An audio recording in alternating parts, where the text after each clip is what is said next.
Et comme chaque mardi à cette heure-ci, on retrouve Simon Moss, fondateur d'Inmedia Plus. Bonjour Simon. Bonjour Christophe. Et merci beaucoup d'être avec nous en studio ce matin. C'était le 29 décembre dernier. Le Premier ministre israélien Benjamin Netanyahou a présenté le 6e gouvernement de sa carrière politique, le gouvernement le plus à droite de l'histoire de l'État d'Israël. Oui, un gouvernement que la presse française s'est empressée de vouer aux gémonies. Dans un éditorial signé par Le Monde, la nouvelle coalition israélienne fait, je cite, la part belle aux suprémacistes juifs et aux ultra-orthodoxes. Le Figaro voit pour sa part une tentative de Benjamin Netanyahou de soumettre le pouvoir judiciaire et fait écho à l'opposition israélienne qui dénonce, je cite, un changement de régime. Et alors que faites-vous de cette couverture médiatique, quelle analyse en faites-vous pour le moins péjorative à l'égard du nouveau gouvernement israélien ?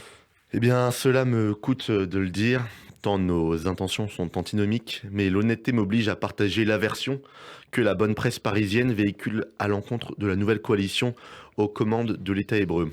Il vous sera sans doute, chers auditeurs, tout aussi difficile d'écouter cette chronique qu'il me fut de l'écrire, mais pour reprendre Beaumarchais, sans la liberté de blâmer, il n'est point d'éloge flatteur. Permettez-moi alors de clarifier que dénoncer certains pans de la vie politique israélienne ne consiste pas, comme certains me le reprocheront sans doute, à prêter le flanc aux critiques déjà nourries par une médiasphère acquise à la diabolisation du seul État juif au monde. Au contraire, j'estime que c'est parce que l'on est à juste titre attaché à ce faisceau lumineux de démocratie et de liberté qu'incarne au Moyen-Orient l'État d'Israël que l'on se doit d'en exiger une tenue des plus respectables. Avec ce nouveau gouvernement, forcé d'admettre que la politique israélienne s'égare et s'éloigne radicalement du bastion de tolérance et de judéité que le pays aspire depuis 1948 à refonder. Alors on l'aura compris, vous regrettez Simon l'extrême droitisation du nouveau gouvernement de Benjamin Netanyahou, mais entendez-vous aussi le besoin exprimé dans les urnes par les Israéliens d'une réponse plus radicale à l'insécurité ? Entendre et comprendre, oui. Accepter et consentir à ce que la peur soit notre seule boussole, jamais. Non mais franchement, vous avez lu le CV d'Itamar Ben-Gvir, le nouveau ministre de la Sécurité nationale ? À seulement 14 ans, il faisait ses premières armes au sein du groupe terroriste Car, un parti rendu illégal en Israël pour la dangerosité des idées racistes véhiculées par les adeptes du rabbin ultranationaliste Meir Kahane. Itamar Ben-Gvir n'a même pas fait l'armée. Il en a été interdit tant sa haine obsessionnelle des Arabes représentait une menace pour Tsahal. Au total, il a été inquiété 53 fois par la justice israélienne.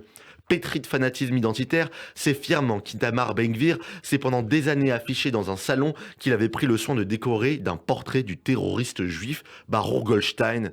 Pour rappel, l'auteur du massacre du caveau des patriarches avait, en 1994, assassiné à l'arme automatique 29 civils palestiniens. Aujourd'hui, cet homme est ministre de l'État d'Israël et rien n'indique qu'il se soit assagi. Comme directeur de cabinet, il vient notamment de choisir Chanamel Dorfman, un raciste assumé pour qui le seul problème du nazisme, je cite, fut qu'il eût sans doute appartenu au camp des perdants. Voilà le genre de crapule qui compose aujourd'hui le gouvernement Netanyahou.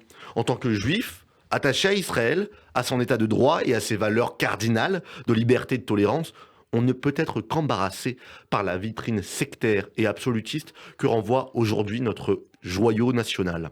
Israël a toujours connu le terrorisme et la menace, hier bien davantage qu'aujourd'hui. Pourtant, en 8 décennies, jamais l'État juif ne s'est laissé aller à la tentation du fanatisme primaire. C'est ce qui en a toujours fait sa force et la fierté du peuple juif dans le monde.